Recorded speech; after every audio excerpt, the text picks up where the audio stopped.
When we think about the early years of Doom, it's easy to see the flaws in the first custom levels. Modern mapmaking has evolved greatly in the span of 3 decades. Going back to the beginning, we often see crude forms of strange experimental wonders. WADs from 1994 in particular have earned notoriety regarding their designs. This was the beginning of Doom editing in its rawest form.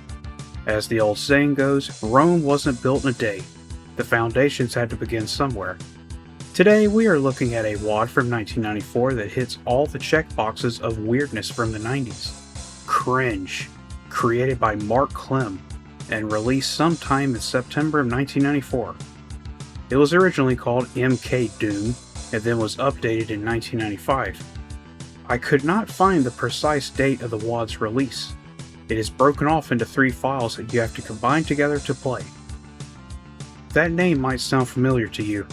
Klem is well known in Doom as one of the most beloved musicians in the community.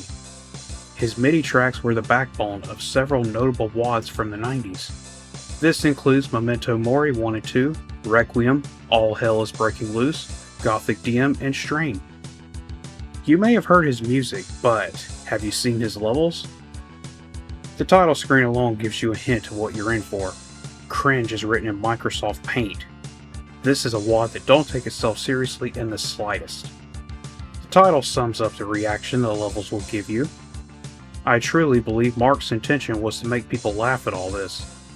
Cringe is an Episode 2 replacement for the original Doom. 8 levels were created by Mark, with the only exception being the secret level designed by his friend Sargent. There's a touch of humor behind all of this that gives the WAD its personality under the wacky pretense. Recolored enemy sprites and a replacement of the Spider Mastermind will surely make you crack up. All the songs are early versions that would later be fine-tuned into Memento Mori. There is no story here. This is a straight-up 1994 WAD that found its way onto the Maximum Doom CD. This recording is a continuous playthrough because this is a silly WAD. I figured it would make a good break from doing pistol starts. DSDA Doom is my source port of choice. I keep everything strictly vanilla and play on ultraviolence difficulty, which don't exist in this WAD. We have to kill them all instead. No gentleman would ever say the words, "Hurt me, baby."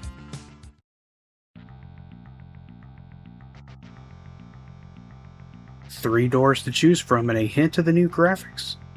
Toxin barrels now glow red. Open the center door to the imps.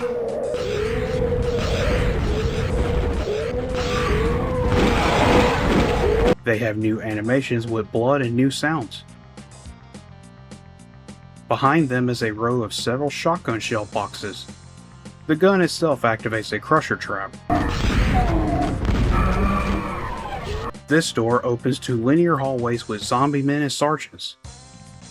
The new zombie men look funny and the shotgunners are dark blue. We can get a backpack down this hallway. This is a trap. Inside is rows of barrels on all sides and a shotgunner. Take them out from below, then go up and collect the yellow tinted chain gun. A long elevator. The pinkies are now dark blue and I must give them a new name. Blue for singular, blues for plural. That sounds cringeworthy enough. This door leads to radiation pits. Press this wall to open a secret. I like the new radiation suit. Into the poison we see a cacodemon who has been recolored and meat hooks hanging from the ceiling. Entering this room to see blues and specters. Short, linear hallways make up this maze with hit scanners. The skulls make this look like a catacomb and leads down here where the floor falls to 4 paths. The red path leads to this strange room. Red, blue, and green, Christmas colors.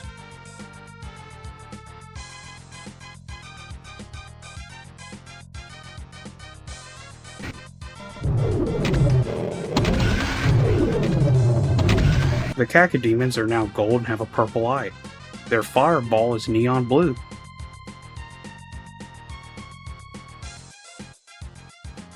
The rockets are also now gold-plated.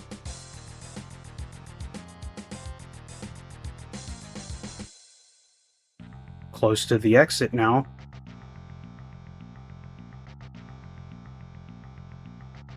I like the hanging shotgunner decoration, that's cool.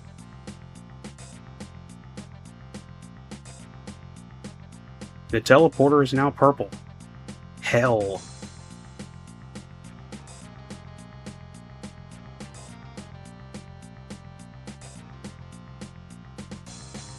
This map hits on a lot of the negative design features that people associate with 1994 maps. Within the first few seconds you get a crusher trap. It's big, non-linear, and ultimately has the sense of a labyrinth. There's weird elevators and hallways that are difficult to tell apart from one another since they all look the same. The textures are a random mismatch making the whole level ugly. Classic 1994! The textures now look washed out with their colors, and the same can be said for the imps. The zombie man is hilarious. Of all of them, I like the pinkies becoming blue and the cacodemon with the purple eye. As for the new sounds, I like the shotgun, but I don't care for the pistol and chain gun replacement. It's a generic stock sound effect that is vastly overused in entertainment. I like the music track. It sounds like prog rock from the 70s. The keyboards are in line with the stuff Peter Bartens was writing in Camel. If you want a recommendation, Mirage is a good album, but I would rather recommend people to check out his solo album from 1970 called The Answer. The great Peter Green plays guitar on that, and it is loaded with explosive wah-wah blues soloing. This plays when you go to the next level. Time to die, friend.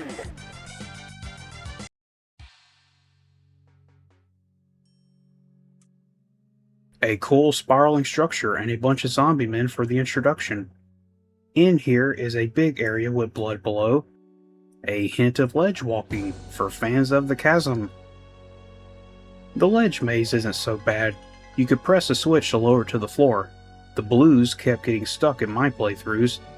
This maze area reminds me of something from the master levels for Doom 2 more than it does the chasm. Thankfully there's no key we have to retrieve here. Just slow elevators.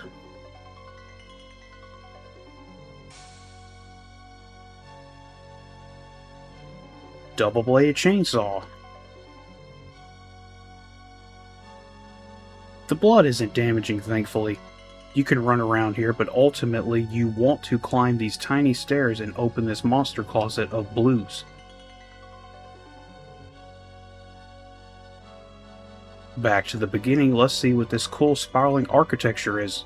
Oh, never mind. Once again, a crusher trap early in the level.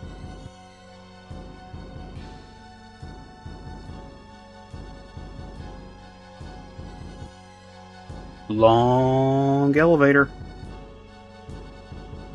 Another underground maze of linear hallways chock full of sergeants, zombie men, and imps. Eventually you find this room.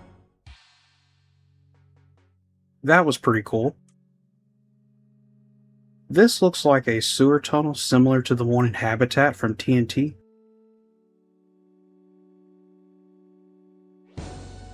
Looking through the window. A strange brown room.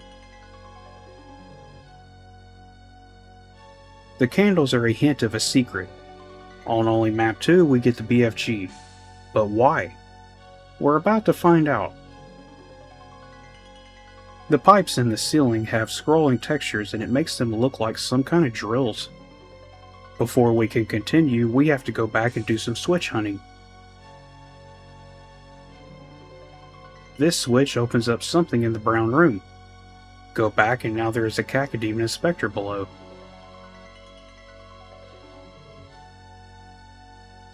This is the yellow key. Pretty cool.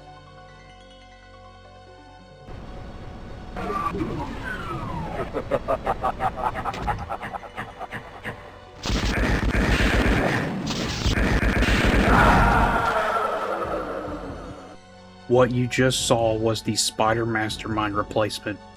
The sprite has been replaced to a marine in purple armor with a cyber demon's head and holding a chain gun. Since it's just a sprite replacement, the Mastermind's hitbox remains. Now we know why the BFG was kept as a secret. Mark calls this the son of the cyber demon. I prefer to call him the Cyber Demon's adopted problem child.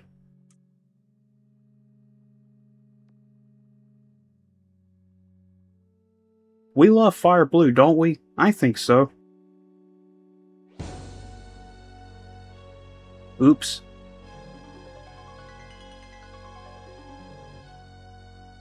The same design cues for Map 1 are presented, but it's not a labyrinth. The Mastermind replacement is hilarious. That's the kind of goofy stuff that gets a good laugh out of me. This level is the first one to have a switch hunt. This will become a recurring theme in the next several levels. That's a staple of 1994 design. Flip switches and have no idea what they do. I haven't played the master levels in many years, so I can't entirely remember which map it is, but I think it's a Kristen Clyde map that has the ledge maze over poison in one room where you have to get a key. I wonder if Kristen Clyde played Cringe at some point. The sewer room definitely reminds me of Habitat from TNT. The use of green texture is what gives me the impression it is supposed to be a sewer. Time to die, friend.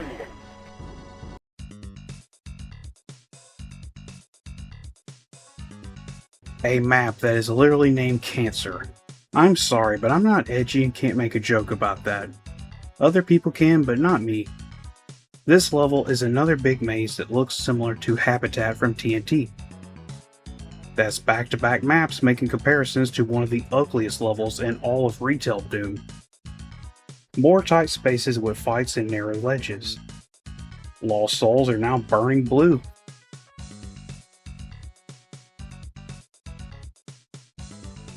The blue key is ultimately a mystery that must be solved. This level is aggravating because it's a switch hunt that requires backtracking to access new areas that are far away from whatever switch you pressed.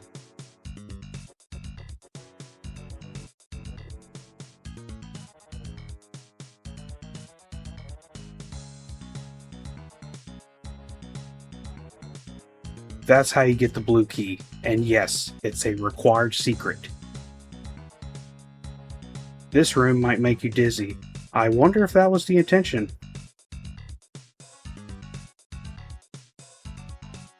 An awkward placement of this switch, and an even stranger one. At first, you won't know what that switch did. You may spend several minutes running around this hideous map trying to discover the way forward. The switch opened an unmarked door all the way back here. It leads to this gigantic area with poison pits and narrow pathways on the side.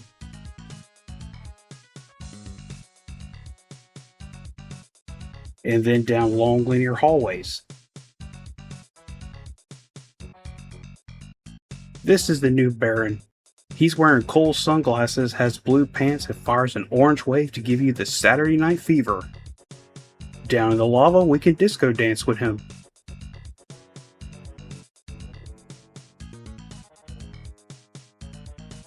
This is the exit. I don't like this map at all, and there is nothing positive for me to say about it. This manages to hit on every annoying trope of a bad 1994 map. The mismatch of textures is downright ugly and looks like Habitat. Is it uglier than Habitat? That's a question to consider, I think. This level is confusing right down to the exit. I spent several minutes not knowing what the blue key switch did. Getting the blue key alone is a real challenge. You have to know to constantly press walls hoping to find an unmarked door. I like the disco themed Baron. Of all the retextured enemies, he's my favorite, and it's fitting that he is introduced with this funky bass song. You may notice I'm not going for all the secrets in these levels because most of them are mazes and it's difficult finding the exit alone. We have not seen maximum cringe yet, but we've had a taste of something cringe-worthy. Time to die, friend.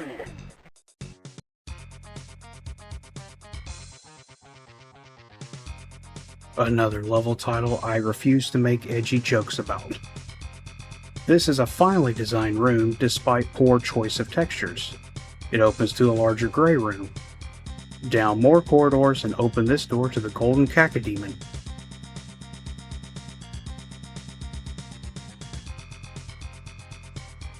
When we venture down here, we can find the red key close by. I like this flickering light post.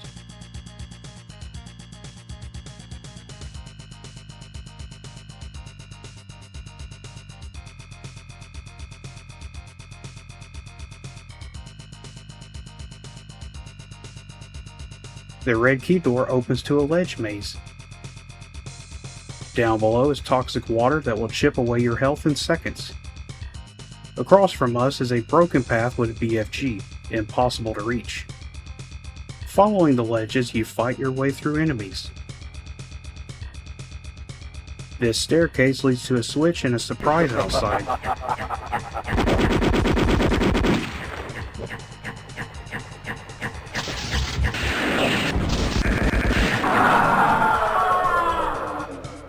Another cyber demon son proving to be a problem child. There's some cool decorations outside. A nice little pond. I think this is meant to be a water well. Pretty neat. That path will lead you back to the starting area. Back in the maze, you can find this area with the new hanging marine decoration. The animation only has a few frames, not as morbid as the original. Another path leads to this section that goes underground with imps. On the other side, you get the radiation suits and venture across the molten lava.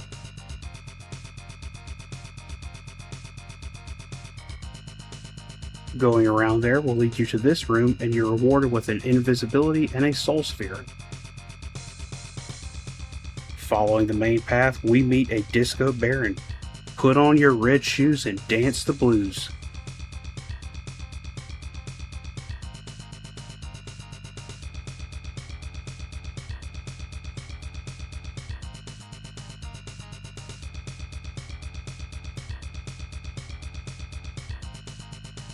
You need to flip the switch, then race around here and hit the other one tagged as a secret. The pillar lowers with the yellow key and then raises back up. It could squish you if you stay there. This elevator isn't too long. Down the long, linear, dark stairs, one after the other, walking by ourselves until we find the exit switch.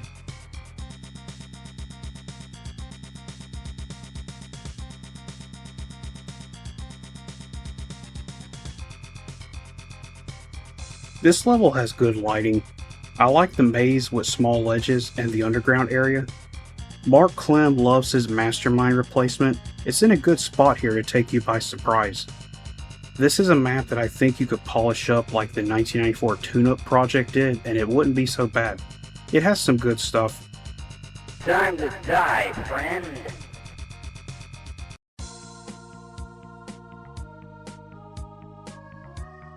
Nice little starting area. I like the bars.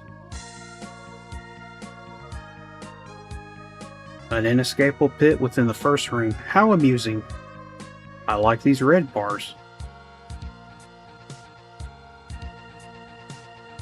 Through the door begins a labyrinth of linear corridors. In this one, bars fall and you have to shoot the switch to get out. This is one of the ugliest rooms in the WAD. The absolute worst choice of textures here. You could use any other textures besides computer controls and this wouldn't be so bad.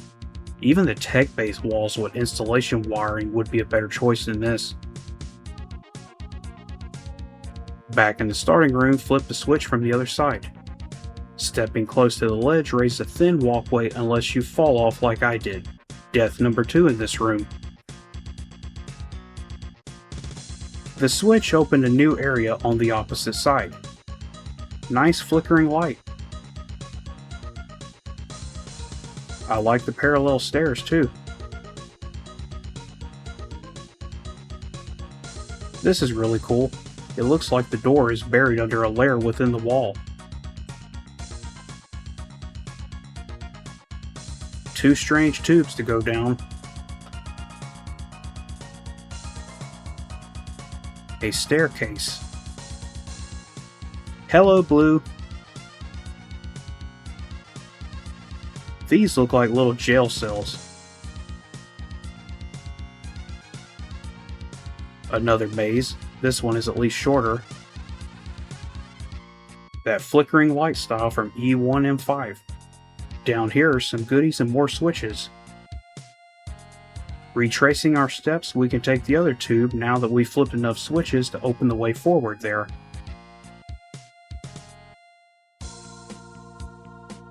A slanted walkway makes the bridge with a blue inspector stuck.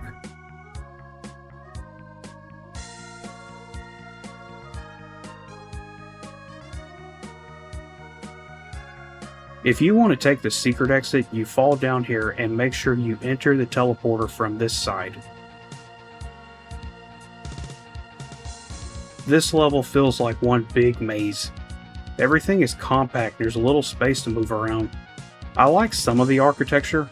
The little details are doomed cute and look like something that would fit nicely into a better level. But other than that, it's not fun and a chore to play. I love this music track. It's one of Mark Klem's best and made better in Memento Mori. It has a darker sound right in the style of 90s era goth rock. I feel right at home listening to this. Time to die, friend.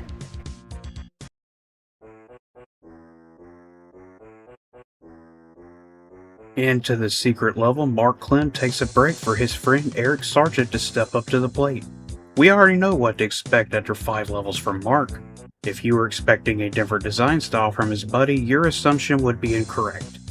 Salvation is yet another gigantic key and switch hunt through a labyrinth of corridors and areas. This one is at least a bit more polished aesthetically with better choices of textures. There are 13 total secrets, and they are at least easier to find than in Mark's levels.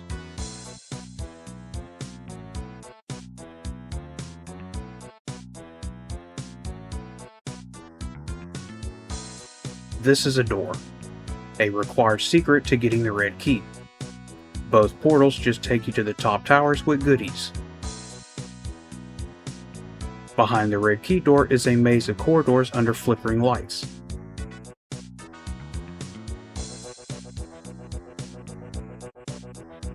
This secret area has a switch opening the way to get the yellow key.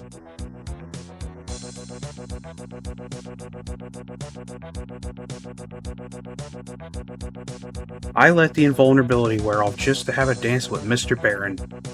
Whether you're in blue jeans or you're a green marine, you're staying alive, staying alive. This map is brain breaking and now we're head shaking, staying alive, staying alive.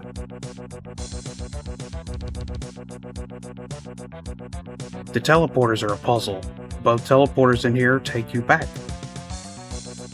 The way forward is from this way that is marked as a secret. This gets you the yellow key.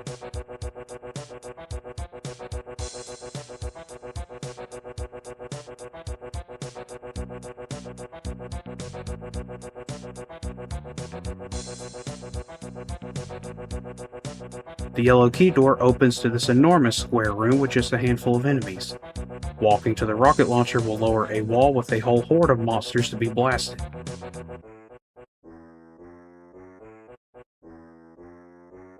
This is an unmarked door.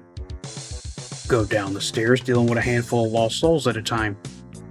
The path leads to this giant hallway with a specter and cacodemon.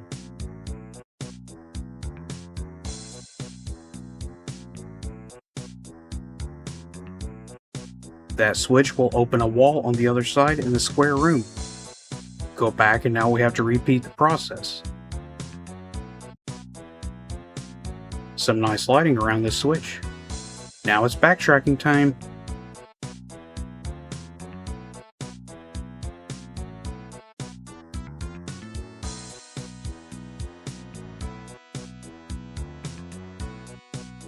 Go outside and this wall lowers.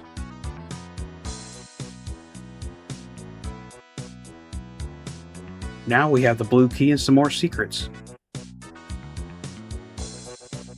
The blue key opens to this outdoor area that appears empty. Imps fire at you from behind fake walls. There's a 90s design feature we haven't seen yet. Mark that one on the bingo card. Press the switch.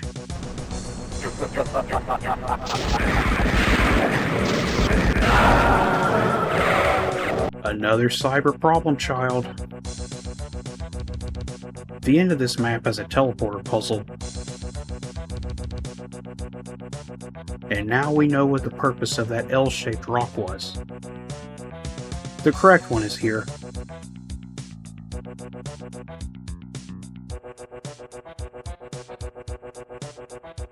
This map is much in the same vein of Mark Klem's design style. More mazes, switch hunting, and tons of secrets. Some are mandatory. First-time players will undoubtedly get stuck and spend a lot of time running around asking themselves, where do I go next? The yellow key teleporter puzzle can be a headache if you don't know to randomly press on walls. In this WAD, you need to be pressing every wall you think of. There are so many unmarked doors. The end is pretty funny because it hits a design trope we had not seen yet. Enemies behind fake walls were so common in the 90s, long after 1994. Good groove in this music, and I like the drums. Sounds very much like what was happening in metal at the time in the early to mid 90s. Time to die, friend.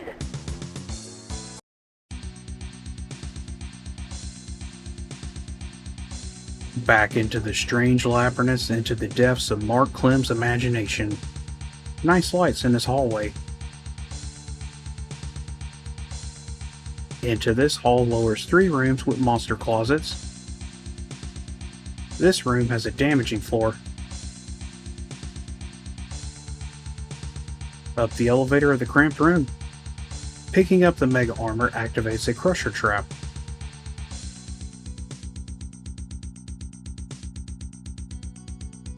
Similar to the other levels, this one is a maze that turns into a key and switch hunt.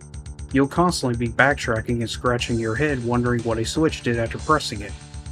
Slow rising elevators over the pit bring back memories of that one room in E2M3. It ultimately leads you to this room with a big crusher trap pit.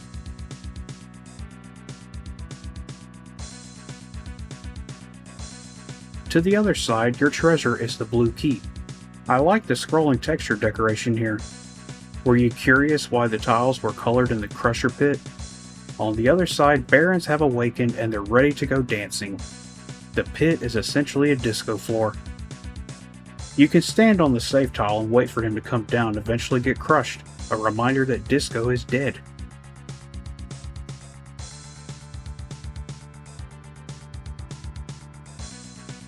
This is a Doom cute picture frame. This is just a maze with shotgunners and blues.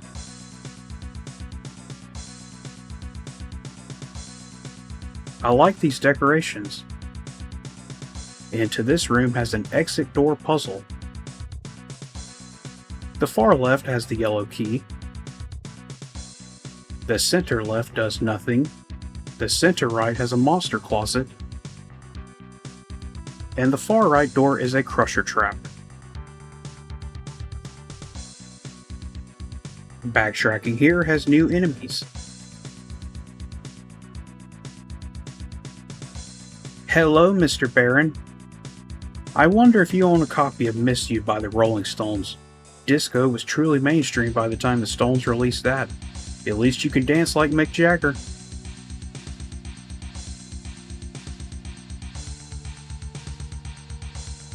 Into the yellow key door. This is a neat double staircase and it has good lighting too. Unfortunately, this is where the level turns into a confusing switch hunt. Down these corridors are more enemies.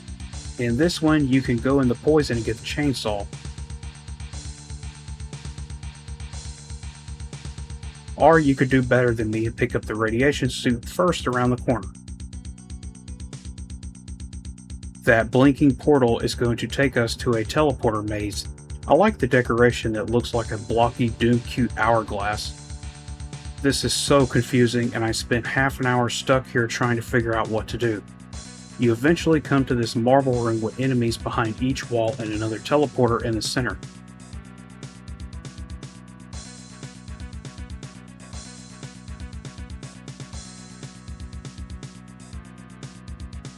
Back in the teleporter room there is an eye switch, but it's just a decoration. Don't make the mistake I did and spend up to 30 minutes trying to reach it, because it does nothing.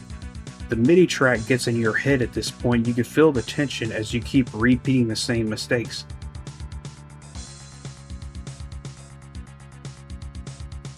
To leave the level, you have to backtrack all the way back here. That door is for the red key. Below is an inescapable pit to lure you in with goodies.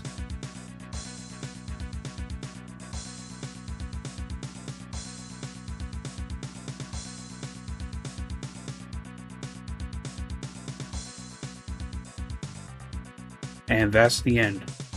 As you can see at the time, I was stuck in this level for a while, and that don't account for my saves, reloads, and previous recordings. There's a lot of cool Doom cute stuff, and some decent lighting too, but that's about the only positives I can make out of this level. It's an exercise of confusing frustrations that ultimately waste your time, the hallmark of a bad early Doom level. Time to die, friend.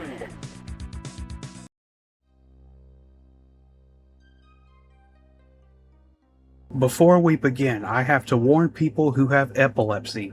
This level contains several sections with blinking lights. Skip to the timestamp if you need to. I apologize for all inconvenience. If you have spent any time with the master levels for Doom 2, Mark Klem's penultimate level is going to remind you of one specific map that has a notorious legacy. This elevator predates the Expressway of Hell. Your eyes are not deceiving you. This map is designed the same way, predating that level, and also Ika Karen's elevators in Map 8 of both Dystopia 3 and Requiem. The difference is that there's more space to move around, less enemies, and this map is full of various Doom cute oddities. Into the catacombs, a twisting tunnel of stairs leading to this. Strange, but definitely Doom cute. Go around the back, and picking up the chain gun lowers a monster closet on both sides with golden cacodemons.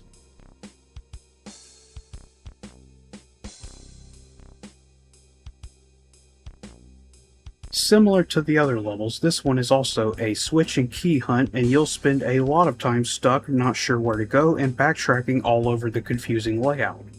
This room has a walkway that rises out of the poison similar to the one in E2M2. In this recorded footage, one side glitched and kept the damaging floor after rising.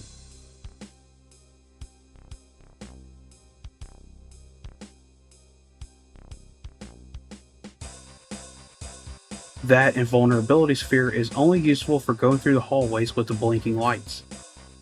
This door leads outside.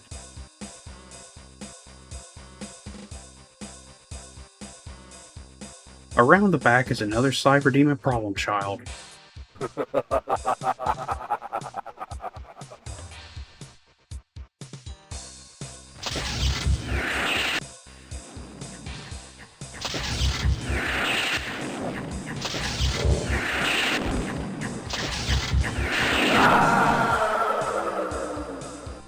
This room has flickering lights and slow elevators.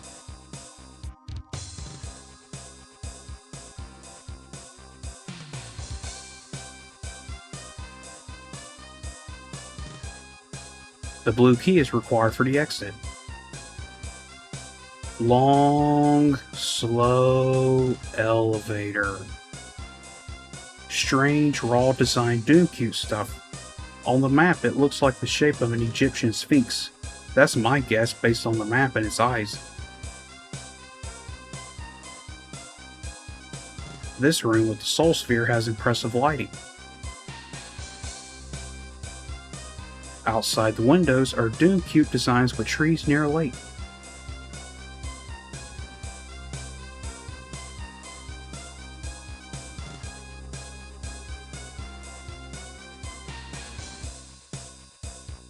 What does this strange thing do? We'll find out later.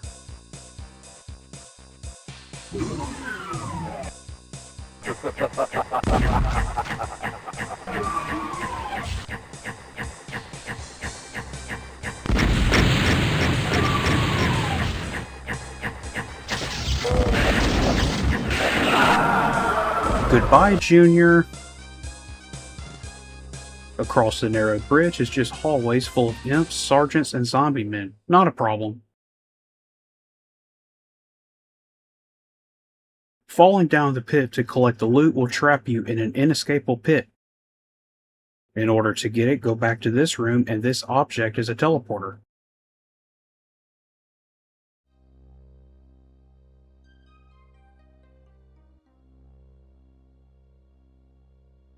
The most confusing part of this level is finding the exit. Back in this pitch black room of box crates, you have to search for a switch. It drops an elevator, and now you're at the end.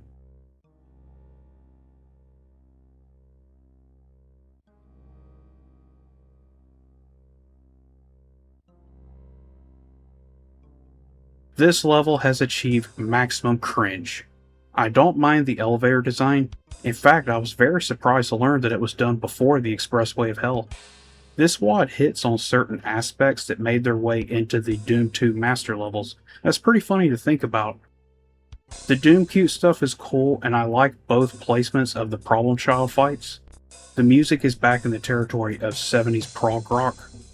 Mark Klem has a wide array of different influences you can hear in his music.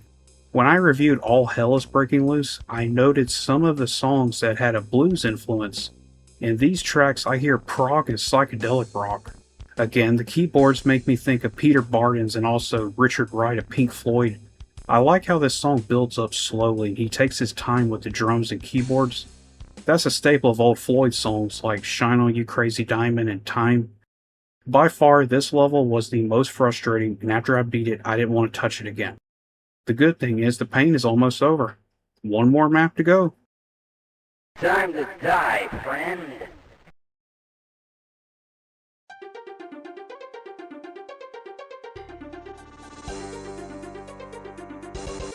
Three paths to begin the maze. The right path leads to the yellow key door. Off to the left, we enter this scary room of faces.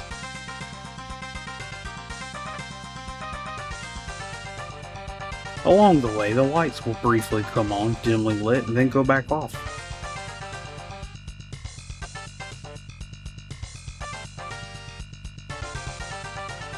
We get the red key in this room.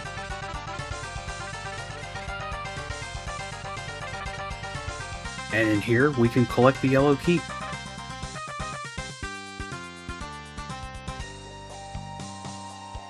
A pretty cool design above.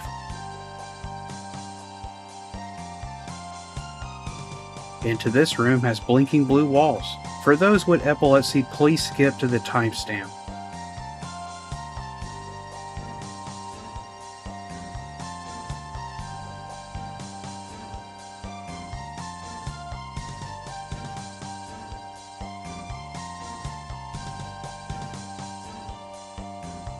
Back outside, we meet Mr. Baron, Disco Dave, and Sunglasses Wade.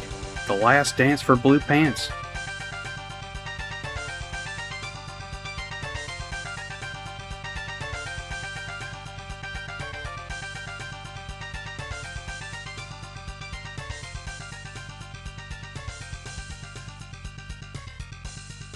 Outside is a gray structure. There is poisonous water below. Inside, the final boss awaits. What will it be?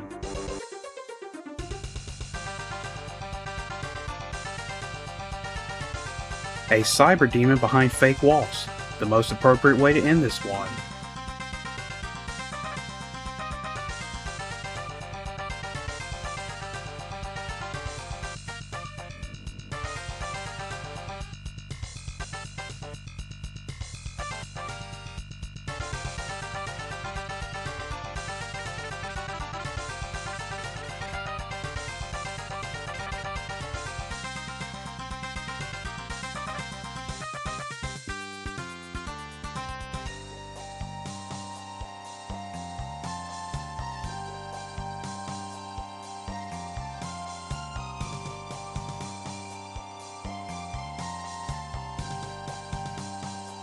There is a blue key in this level and a whole section behind a door I didn't explore because I couldn't find the blue key. I wanted to see what the cyber demon looked like, so I used God mode and went in to see his sprite. His colors are washed out like the imps.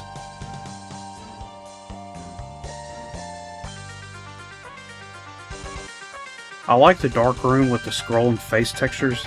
That is creepy and could be used properly for an atmospheric horror WAD. Overall, many of these maps have some interesting little details in them, sort of like Habitat and TNT.